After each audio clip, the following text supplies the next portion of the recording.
Price Lord. உங்கள் அனைவருக்கும் என் அன்பின் வாழ்த்துக்கள். இந்த நாளிலே நம்ம ஏற்கனவே சொன்னது மாதிரி பெண்ணாதிக்கத்தை குறித்து சில வார்த்தைகளை பார்க்க போகிறோம். குடும்பம் என்கிற அமைப்புகளில் ஆண்கள் வேலைக்கு போவதும் பெண்கள் வீட்டிலிருந்து செய்வது என்பது பெரும்பான்மையானது. இன்றைய காலகட்டங்களில் இப்போ சில இடங்களில் ஆண்களுக்கு நிகராக பெண்களும் பணிக்கு செல்கிற நிலை இருந்தாலும் கூட பெரும்பான்மையாக பெண்கள் வீடுகளிலிருந்து வீட்டை கவனித்துக் கொள்வது, பொறுப்புகளை ஏற்பது என்பது இன்றைய காலகட்டத்தின் நிகழ்வுகளில் அதுவும் ஒன்று. அருமையானவர்களே, ஆனால் ஒரு குடும்பம் அழகானதாக, அருமையானதாக, அன்பானதாக, பிள்ளைகள் சூழல்கள் எல்லாம் சிறப்பானதாக அமைய வேண்டும் என்று சொன்னால் அதில் ஒருவருக்கொருவர் ஏற்றத்தாழ்வு இருக்கக்கூடாது. அதில் முக்கியமானது பெண்ணாதிக்கம் என்கிற நிலைப்பாடு எந்த குடும்பத்தில் இருக்கிறதோ அந்த குடும்பத்தில் அமைதியையும் அன்பையும் பார்ப்பது என்பது இயலாத காரியம். பெண்கள் என்ன நாங்கள் ஆதிக்கம் செய்ய போறோம், நாங்களே அடி வாங்கிட்டு கிடக்கிறோங்க அப்படின்னு சொல்லலாம். எல்லாருக்கும் அல்ல.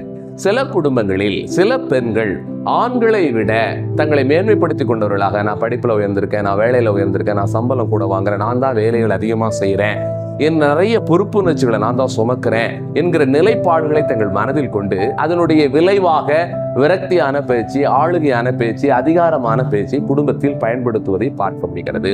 அல்லது அழகு குறைவு, அந்தஸ்து குறைவு என்கிற நிலைப்பாடை மனதில் கொண்டு ஒரு அலட்சியமாக கணவரை நடத்துகிற அநேக குடும்பங்களை பார்க்க முடிகிறது. இப்படிப்பட்ட குடும்பங்களினுடைய நிலை எப்படிப்பட்டதாக இருக்கும் என்று சொன்னால் அது பெண்ணாதிக்கத்தை மேலோங்கிய குடும்பமாக இருக்கும். அந்த கணவர் தன் குடும்பத்திடம், உறவுகளிடம், நண்பர்களிடம் அல்லது தன்னுடைய சகோதரிடம் நேரத்தை ஸ்பெண்ட் பண்றாங்க, கொஞ்சம் முன்ன பின்ன பேசுறாங்க, பேசிட்டு வராங்கன்னு இருந்தா சில பெண்கள் அனுமதிக்க மாட்டாங்க. இன்னும் எவ்வளவு நேரம் பேசிட்டு வரீங்க, யாரை கேட்டு பேசுனீங்க, யாரை கேட்டு கூப்பிட்டீங்க, ஏதோ பேச்சு வாக்கில் அந்த பகுதியில் வந்துருப்பாரு, உறவுக்கார கூட்டிட்டு வீட்டுக்கு வந்துருவாரு. சில பெண்கள் யாரை கேட்டு கூப்பிட்டு வந்தீங்க என்கிற கேள்விகள். அப்பொழுது கணவர்கள் அடக்குமுறைக்கு உட்படுத்தப்பட்டவர்களாக அநேக குடும்பங்களில் வாழ்வது என்பது அது அவள் ஆசீர்வாதமானதாக இருக்காது. அவர்களும் சுதந்திரமாக இருப்பதற்கு பெண்கள் சில காரியங்களை விட்டு கொடுக்கிறவர்களாக இருக்க வேண்டும். வார்த்தையிலும் சரி, வாழ்க்கையிலும் சரி, அவங்களுக்கு பிடிச்சது மட்டும் தான் சமைப்பாங்க. சில குடும்பங்களில் பார்த்தீங்கன்னா பெண்கள் தனக்கு பிடிச்சதுன்னா ரொம்ப இழுத்து போட்டு இன்ட்ரெஸ்டாக சமைப்பாங்க. தனக்கு பிடிக்காத ஒன்று கணவருக்காக செய்யணும்னா படபடன்னு கடமைக்கு செஞ்சு இந்த சாப்பிட போன்னு வைக்கிற குடும்பங்களும் உண்டு. எல்லா குடும்பங்களும் அல்ல, ஆனால் ஒரு சில குடும்பங்கள் அப்படி இருக்கிறது.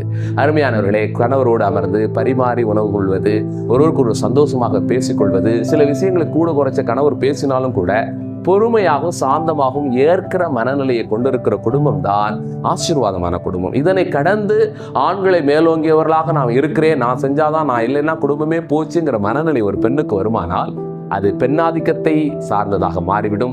அது அவள் ஆசீர்வாதமானதாக இருக்காது. ஆண்டவரும் அதை ஏற்க மாட்டார். ஆகவே உங்கள் குடும்பங்களில் எந்த முடிவுகளை எடுத்தாலும், தீர்மானங்களை எடுத்தாலும் இருவரும் கலந்து சரிசமமாக எடுங்கள். அந்த அம்மா எடுக்கிறதாங்க முடிவுன்னு உங்க வீட்டுக்காரர் சொன்னார்னா அது அவளை நல்லா இருக்காது, அது ஆண்டவருக்கு பிரியமான குடும்பமாகவும் இருக்காது. ஆகவே இணைந்து முடிவெடுங்கள், ஒருவருக்கு ஒரு விட்டு கொடுத்து வாழுங்கள். நிச்சயமாய் கர்த்தர் உங்கள் குடும்பத்தை ஆசீர்வதிப்பார். தேங்க்யூ. God plus.